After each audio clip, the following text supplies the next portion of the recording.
Kermen yang adu ame Ngahe ni yo mane Ngahe ni yo dem sim Ngahe ni yo ong me Blayong nga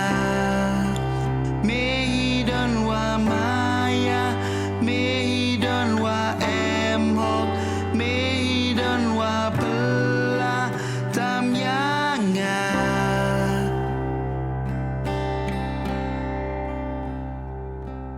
Sim yong ki sim O kentu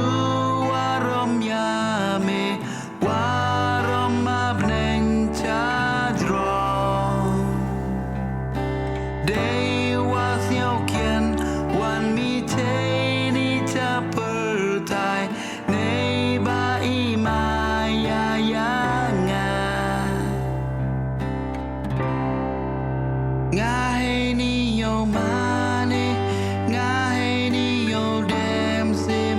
Ngahe ni yo ong me Blayong nga Me dan wa maya Me dan wa em hok Me dan wa pela Tam yang nga Ngahe ni yo mane Ngahe ni yo dem sim Ngahe ni yo ong me Blayong nga Me dan wa maya Me dan wa em hok Me dan wa bela Tam yang nga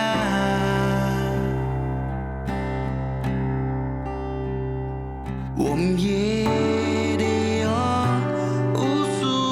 kaliang pop yong aja mi ading na ye de o usu kaliang pop yong aja mi ading na Ngahe ni yo mane Ngahe ni yo dem sim Ngahe ni yo ong me Blayong nga